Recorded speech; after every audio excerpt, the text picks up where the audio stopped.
आप सभी का एके मैथमेटिक्स में स्वागत है।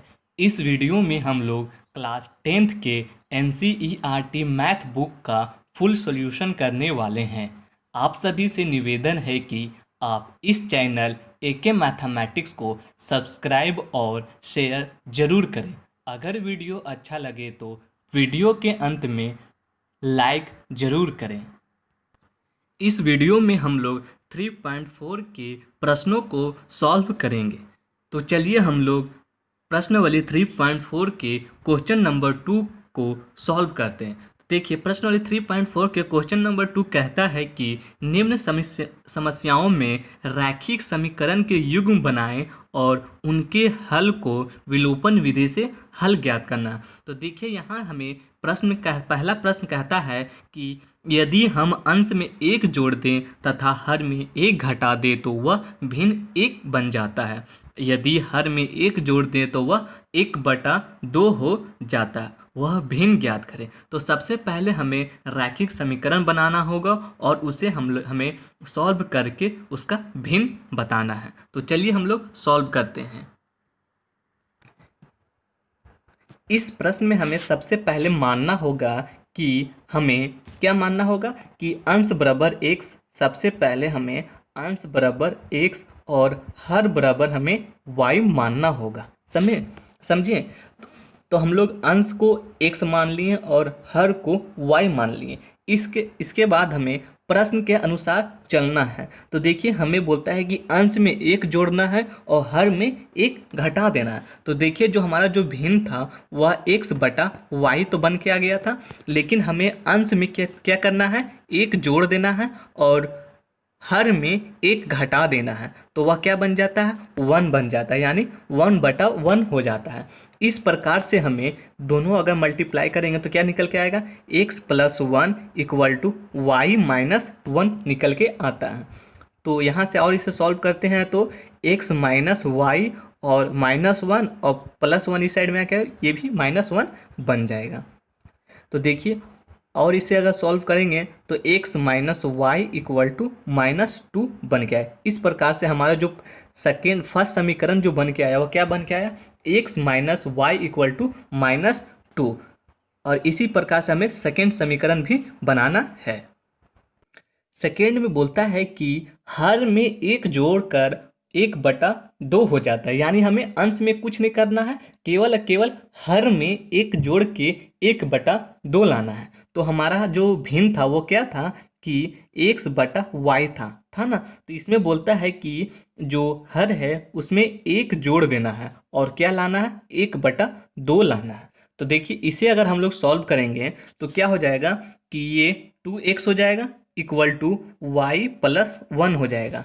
इस प्रकार से हमारा 2x - y = 1 बन के सेकेंड समीकरण आता है। इस प्रकार से हमें दो समीकरण निकल गया और ये दोनों समीकरण को हमें विलोपन विधि से सॉल्व करके x और y का मान निकालना है। तो चलिए हम लोग सबसे पहले दोनों समीकरण को एक जगह लिख लेते हैं।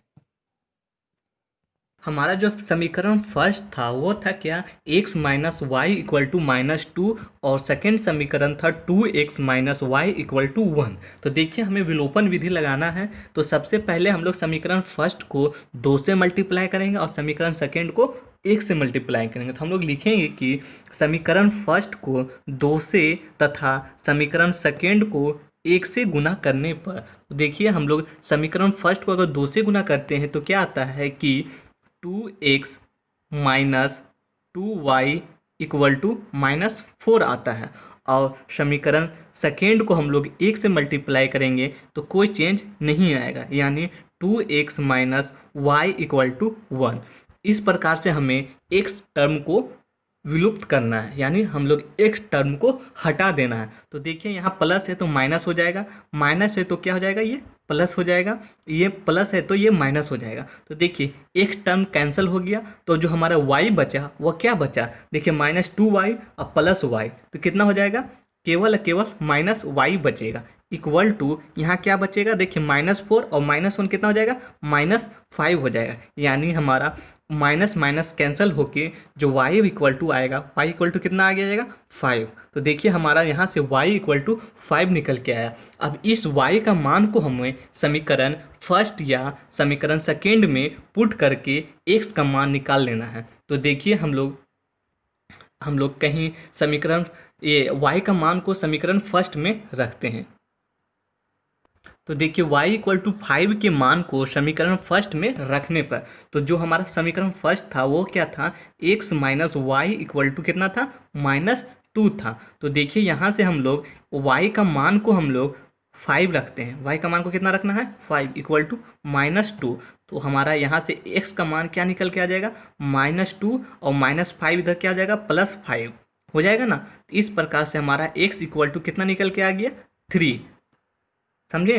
तो इस प्रकार से जो हमारा x इक्वल टू कितना निकल के आया, 3, और y कितना निकल के आया था, 5। तो जो हमारा भिन्न होगा वह भिन्न क्या था, x बटा वाई, यानी जो हमारा भिन्न होगा 3/5 हमारा करेक्ट आंसर होगा। हमारा करेक्ट आंसर क्या हो जाएगा, 3/5। तो चलिए हम लोग नेक्स्ट क्वेश्चन नंबर 2 को सॉल्व करते हैं। सेकेंड प्रश्न कहता है कि 5 वर्ष पूर्व नूरी की आयु सोनू की आयु की 3 गुनी थी। 10 वर्ष पश्चात नूरी की आयु सोनू की आयु की 2 गुनी हो जाएगी। नूरी और सोनू की आयु कितनी है, ये हमें निकालना है। तो देखिए सबसे पहले तो हमें नूरी और सोनू की आयु को मानना होगा। तो सबसे पहले हम लोग मानेंगे कि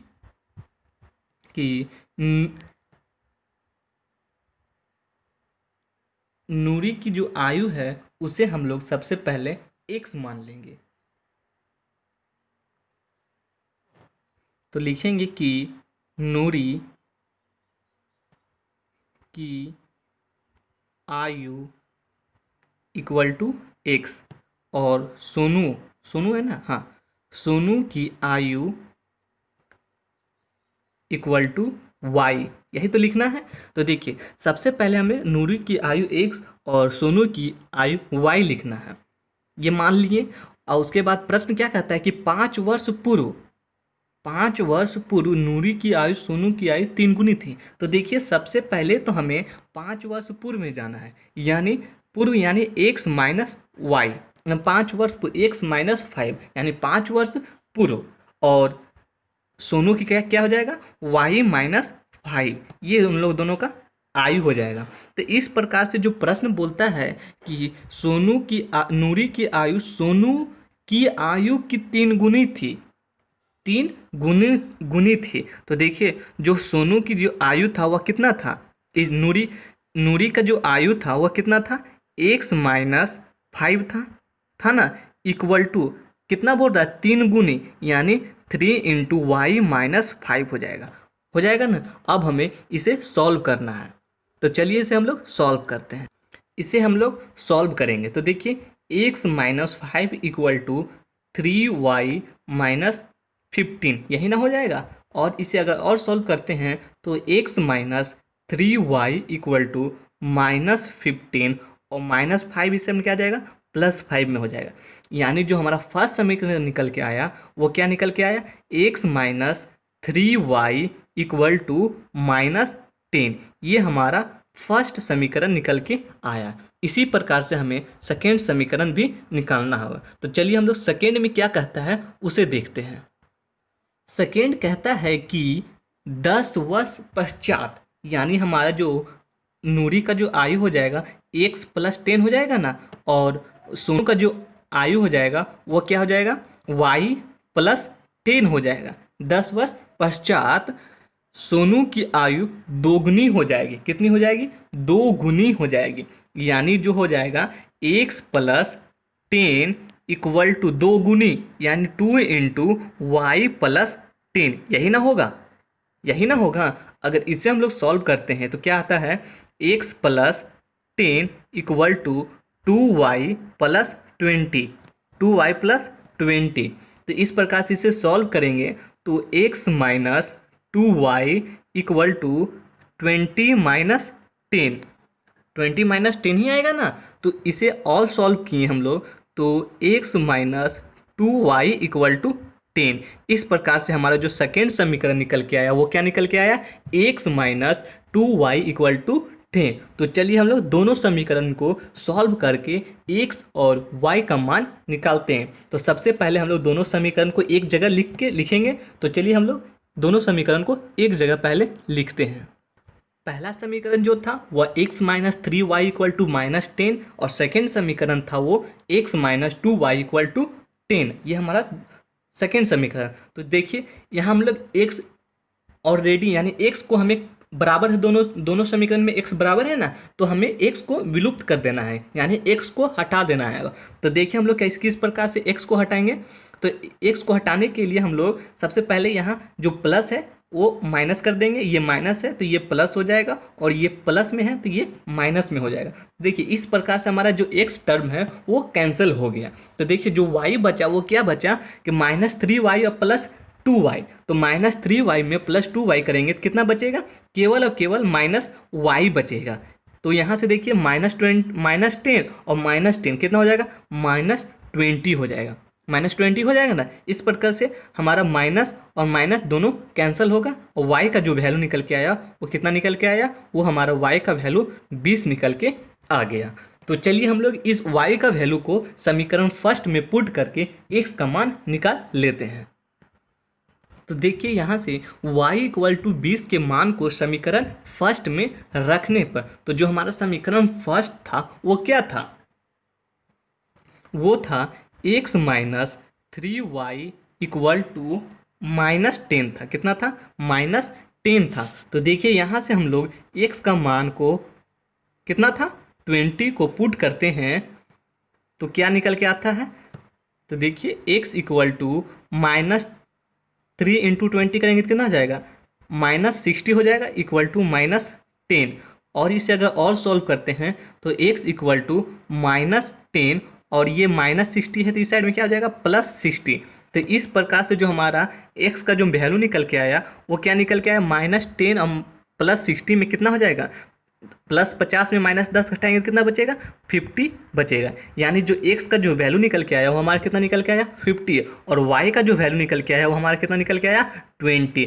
इस प्रकार से हमारा जो ये x का मान किसका रखे थे, नूरी, यानी नूरी का जो आयु है वो कितना था 50 वर्ष और सोनू का जो आयु था वो कितना था 20 वर्ष। इस प्रश्न समझे, इस प्रश्न में हमें इस प्रश्न में x और y का वैल्यू निकल के आ गया। तो चलिए हम लोग क्वेश्चन नंबर 3 को सॉल्व करते हैं। जो थर्ड प्रश्न है वो कहता है कि 2 अंकों की संख्या के अंकों का योग 9 है। इस संख्या का 9 गुना संख्या के अंकों को पलटने से बनी संख्या का 2 गुना है, तो वह संख्या ज्ञात करें। तो देखिए सबसे पहले हमें इकाई अंक को x और दहाई अंक को y मानना होगा। उसके बाद जो वास्तविक संख्या जो बनेगा, वास्तविक संख्या कैसे बनेगा, यानी जो दहाई अंक से की तरफ से देखिए, अगर हम लोग यहाँ से अगर 10 देखिए ये इकाई है और ये दहाई, यानी ये जो दहाई अंक होगा उसे हम लोग 10y प्लस x लिख सकते हैं। ये वास्तविक संख्या है क्योंकि जो दहाई अंक में 10 के गुना 1 करेंगे तो 10 ही ना होगा और +1, यानी इसे अगर ऐड करेंगे यानी 10 प्लस दहाई अगर 0 होगा तो कितना हो जाएगा, टोटल 10 होगा। तो इस प्रकार से यानी दहाई अंक x हो गया। तो इस प्रकार से जो हमारा वास्तविक जो संख्या बनेगा वह 10y प्लस x बनेगा। कितना बनेगा, 10y प्लस x बनेगा। और इसका पलटने वाली संख्या जो बोलता है पलट देने पर, यानी इसको पलट देंगे तो क्या हो जाएगा, ये 10x प्लस y हो जाएगा ना पलटने के बाद। क्योंकि देखिए आप लोग को ये समझ में नहीं आ रहा होगा ना, देखिए इकाई अंक में कितना से गुना कर, इकाई अंक जैसे 9 है तो इसी में हम लोग किसी संख्या से गुना करेंगे तब वो नहीं ना होगा, क्योंकि अगर हम लोग किसी संख्या से 1 से गुना करेंगे तो वह इकाई होगा। अगर इसी में अगर हम लोग 10 से मल्टीप्लाई कर देंगे तो वह कौन सा संख्या बन जाएगा, दहाई वाला संख्या बन जाएगा। यानी 10 इंटू 1 करेंगे तो 10 हो जाएगा, 10 इंटू 9 करेंगे यानी 90 हो जाएगा, 90 हो जाएगा तभी ना दहाई अंक क्या होगा, इकाई और दहाई। समझ में आया ना। तो चलिए इसे हम इस प्रश्न को सॉल्व करते हैं। देखिए सबसे पहले हमें मानना होगा कि इकाई अंक बराबर x और दहाई अंक बराबर y। तो देखिए जो वास्तविक संख्या जो बनेगा, कौन सा संख्या? जो वास्तविक संख्या जो बनेगा वो क्या बनेगा कि क्या बनेगा? 10y प्लस x बनेगा, यही ना बनेगा? क्या समझ में आया? देखिए, अगर हम लोग इकाई अंक लाना चाहते हैं तो उसमें किसी अंक से मल्टीप्लाई करेंगे नहीं ना। अगर हमें दहाई अंक लाना है, दहाई का मतलब है कि आप लोग को समझ में नहीं आ रहा होगा। देखिए, जैसे कि ये 10 है, अगर हम लोग ये क्या है? इकाई है, अंक है, इकाई अंक है। इकाई अंक में अगर हम लोग 9 तक गुना करेंगे तो क्या ये इकाई अंक ही ना बन के रहेगा? अगर इसी में हम लोग 10 से मल्टीप्लाई कर देंगे, जैसे हम लोग यहाँ दहाई, जैसे 1 है, इसमें अगर हम लोग 10 से मल्टीप्लाई करेंगे तब ना ये दहाई अंक बनेगा, क्योंकि देखिए इकाई और दहाई, तब ना दहाई अंक बनेगा। अगर सैकड़ा बनाना होगा तो 100 से मल्टीप्लाई करना होगा। तो इसलिए जो वास्तविक जो संख्या होगा वह 10y प्लस एक्स होगा। समझ में आया ना क्यों लिखे 10y प्लस एक्स? तो देखिए, ये हमारा वास्तविक संख्या हो गया। क्या हो गया? ये वास्तविक संख्या हो गया। और हमें लिखना किसे है? ये वास्तविक संख्या हो गया। अब अगर हम लोग इसके बाद इसी में प्रश्न में बोलता है कि पलटने पर संख्या, क्या बोलते हैं, पलटने पर जो संख्या बना है अगर उसको हम लोग पलट दें तो यानी लिखेंगे कि पलटने पर, पलटने वाली संख्या, पलटने पर बनी संख्या, बनी संख्या। समझ में आ रहा है ना? देखिए, तो हम लोग क्या करेंगे? 10 इंटू एक्स करेंगे प्लस वाई करेंगे, तब वो हमारा जो ये संख्या जो बनेगा वह पलटा हुआ संख्या बनेगा। किसका? वास्तविक संख्या का, यानी इस संख्या का पलटा हुआ संख्या बनेगा। तो चलिए, जो प्रश्न कहता है उसके आधार पर हम लोग प्रश्न को सॉल्व करते हैं। बोलता है कि 2 अंकों की संख्या के अंकों का योग 9 है, यानी जो हमारा पहला जो समीकरण बनेगा वह क्या बनेगा कि x plus y equal to 9, यही ना बनेगा? ये हमारा फर्स्ट समीकरण बनेगा। सेकेंड बोलता है इसी में कि इस संख्या का 9 गुना, क्या बोलता है? इस संख्या का 9 गुना संख्या के अंकों को पलटने से बनी संख्या का 2 गुना है। यानी देखिए, हमारा 9 गुना किसका है? संख्या का है। किसका है? संख्या का। किसके बराबर है? संख्या के अंकों को पलटने से बनी संख्या का 2 गुना। किसका 2 गुना? किसका है? पलटी गई संख्या का। किसका? पलटी संख्या। क्या लिखेंगे? पलटी संख्या।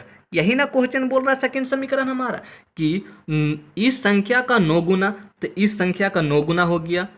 संख्या के अंकों को पलटने से बनी संख्या का 2 गुना, 2 गुना किसकी? पलटी गई संख्या का। तो देखिए, जो हमारा वास्तविक जो संख्या तो वो क्या था? वो क्या था? 10y प्लस एक्स था ना। और जो पलटी गई जो संख्या था वो क्या था? 10x प्लस वाई था। यही था ना? यही था ना?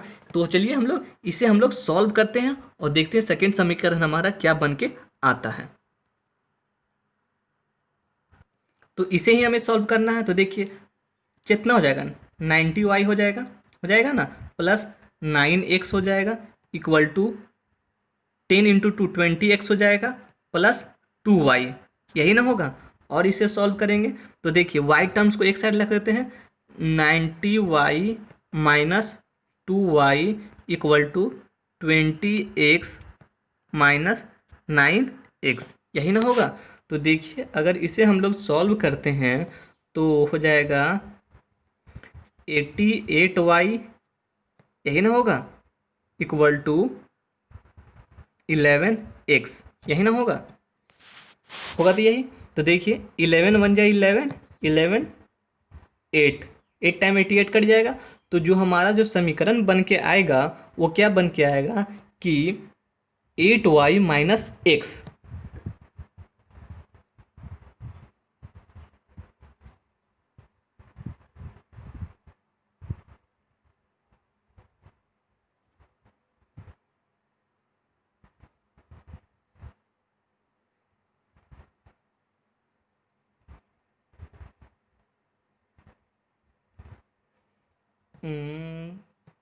इसे आराम से देखिए, लिखते हैं, साफ से लिखते हैं। तो देखिए x को हम लोग यहीं रहने देते हैं और माइनस 8y को हम लोग इस साइड लेके आते हैं, क्या हो जाएगा 8y इक्वल टू 0 हो जाएगा ये।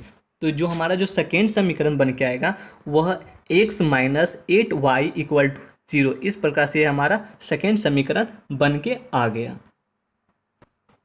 तो चलिए इसे हम लोग विलोपन विधि से ही सॉल्व करेंगे ये सेकेंड समीकरण। और जो हमारा फर्स्ट समीकरण जो बन के आया था वो क्या आया था कि x plus y equal to 9 था ना।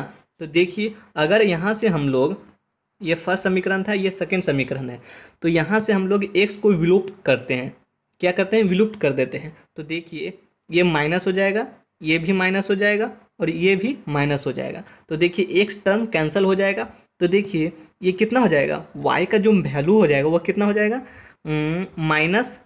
-9y इक्वल टू -9, ये कट जाएगा तो 9 से 9 भी कट जाएगा। तो y इक्वल टू जो निकल के आया हमारा, जो y का जो वैल्यू निकल के आया y इक्वल टू वो कितना निकल के आया 1 निकल के आया। और देखिए y इक्वल टू 1 निकल के आया, तो इस y बराबर 1 के मान को समीकरण फर्स्ट में रखने पर तो देखिए हमारा जो फर्स्ट समीकरण था वो क्या था, x plus y equal to 9 था। तो देखिए हमारा यहाँ से x प्लस 1 इक्वल टू 9, तो जो हमारा x का जो वैल्यू निकल के आया वो क्या निकल के आया 9 माइनस 1, यानी x इक्वल टू 8 निकल के आया। समझ में आया, यानी x इक्वल टू 8 और y इक्वल टू 1 निकल के आता है। तो जो हमारा वास्तविक संख्या जो बन के आया वो क्या था, वास्तविक संख्या था वो हमारा था 10y प्लस x था, यही था ना। तो 10 इंटू 1 प्लस 8, यानी हमारा 10 प्लस 8 इक्वल टू 18, ये हमारा वास्तविक संख्या था। तो चलिए हम लोग नेक्स्ट क्वेश्चन नंबर 4 को सॉल्व करते हैं। देखिए फोर्थ क्वेश्चन कहता है कि मीना 2000 निकालने के लिए एक बैंक गए, उसने खजांची से 50 रुपये तथा 100 रुपये के नोट देने के लिए कहा। मीना ने कुल 25 नोट प्राप्त किए।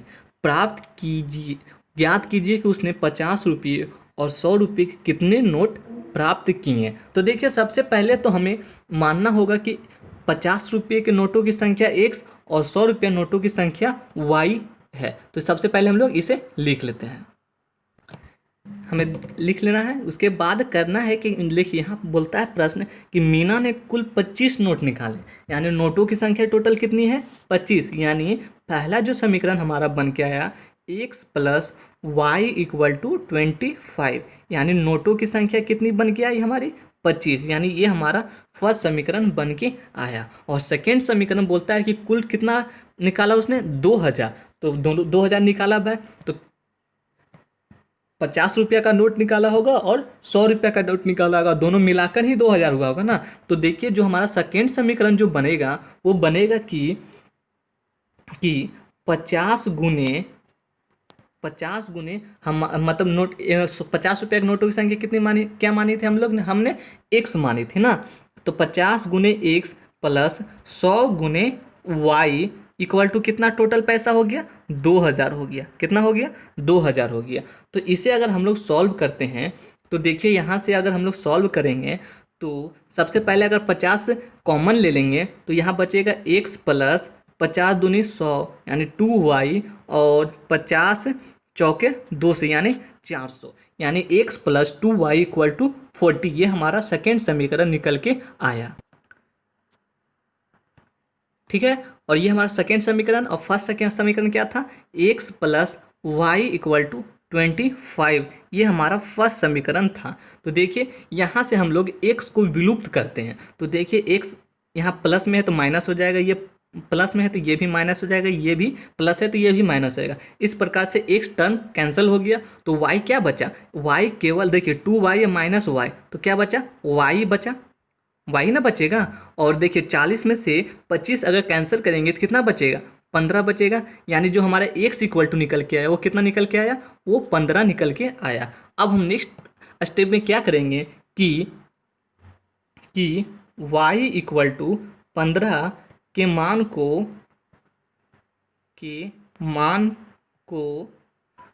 को समीकरण फर्स्ट में रखने पर तो देखिए यहाँ जो फर्स्ट समीकरण था वो क्या था, x plus y equal to 25 था ना। तो देखिए वो x y का वैल्यू कितना निकल के लाया 15 होगा। तो कितना हो गया ये x इक्वल टू कितना निकल के आ जाएगा, x इक्वल टू हो जाएगा 25 माइनस 15। तो जो हमारा x टर्म निकल के आया x इक्वल टू कितना हो जाएगा 10, यानी x इक्वल टू 10 और y इक्वल टू कितना हो जाएगा 15, यानी 50 रुपयों की संख्या 10 है और 100 रुपयों की संख्या कितनी है 15। इस प्रकार से हमारा क्वेश्चन नंबर 2 सॉल्व होता है। प्रश्नावली 3.4 का लास्ट प्रश्न कहता है कि किराए पर पुस्तक देने वाले किसी पुस्तकालय का प्रथम 3 दिनों का एक नियत किराया है तथा उसके बाद प्रत्येक अतिरिक्त दिन का अलग किराया है। सरिता ने 7 दिनों तक एक पुस्तक रखने के लिए 27 रुपये अदा किए, जबकि सुशी ने एक पुस्तक 5 दिनों तक रखने के लिए 21 रुपये अदा किए। नियत किराया तथा प्रत्येक अतिरिक्त दिन का किराया ज्ञात कीजिए। तो देखिए सबसे पहले हमें तो मानना होगा कि नियत किराया बराबर x और अतिरिक्त किराया बराबर y है। तो सबसे पहले हम लोग इसे लिख लेना है। तो पहला प्रश्न बोलता है कि सरिता ने 7 दिनों तक एक पुस्तक रखने के लिए 27 रुपये अदा किया, यानी वो 27 रुपये किस प्रकार से की होगी। एक तो सबसे पहले जो वो नियत किराया दिया होगी, उसके बाद 7 दिनों का क्या किया होगा अतिरिक्त किराया दी होगी, उसके बाद वो 27 रुपये टोटल पैसा वो दी होगी। इस प्रकार से ये हमारा फर्स्ट समीकरण बना। और इसी में सेकेंड बोलता है कि सुशी ने एक पुस्तक 5 दिनों तक रखने के लिए 21 रुपया दिए, यानी वो नियत किराया दी और 5 दिनों का अतिरिक्त किराया देकर कितना दिया होगी 21 रुपया दिए। ये हमारा सेकेंड समीकरण है। इसी पर यहाँ से हम लोग x को विलुप्त कर, दोनों समीकरण तो बन गया। अब इसे हम लोग सॉल्व करते हैं। तो देखिए सॉल्व किस प्रकार से करेंगे, x टर्म को विलुप्त कर देंगे, यानी x टर्म को हटा देंगे। तो x टर्म कैसे हटाएंगे, देखिए यहाँ प्लस है तो ये माइनस हो जाएगा, ये प्लस है तो ये भी माइनस हो जाएगा, और ये भी प्लस है तो ये भी माइनस हो जाएगा, यानी x टर्म विलुप्त हो जाएगा। तो y कितना बचेगा, y हमारा 2y बचेगा, क्योंकि प्लस 7y माइनस 5y कितना बचेगा 2y बचेगा। इक्वल टू यहाँ से क्या बचेगा, देखिए 27 में से 21 घटाएंगे तो कितना बचेगा 6 बचेगा ना। तो 2 3 जा 6 हो जाएगा, यानी जो y इक्वल टू निकल के आया, जो y का जो वैल्यू निकल के आया हमारा y इक्वल टू कितना निकल के आया 3 निकल के आया। तो चलिए हम लोग इस y का मान को समीकरण फर्स्ट में रखकर x का मान निकाल लेते हैं। y इक्वल टू 3 के मान को समीकरण फर्स्ट में रखने पर, तो जो हमारा समीकरण फर्स्ट था वो क्या था कि x plus 7y equal to कितना था 27 था, यही था ना। तो देखिए हमारा जो x इक्वल टू कितना निकल के आया 3, यानी 7 × 3 इक्वल टू 27, यानी जो हमारा x इक्वल टू निकल के आया वो कितना हो गया 27 और 7 3 जा 21, यानी माइनस में चल जाएगा 27 माइनस 21 कितना हो जाएगा x इक्वल टू हमारा निकल के आ गया 6। तो इस प्रकार से हमारा x इक्वल टू 6 और y इक्वल टू 3 निकल के आया। तो जो इसका जो आंसर होगा वो क्या होगा, चलिए देखते हैं। तो हम लोग लिखेंगे कि नियत किराया बराबर 6 रुपया और अतिरिक्त किराया बराबर 3 रुपया, मतलब 3 रुपया, समझे। तो इस प्रकार से हमारा प्रश्नवली 3.4 का सारा प्रश्न समाप्त होता है।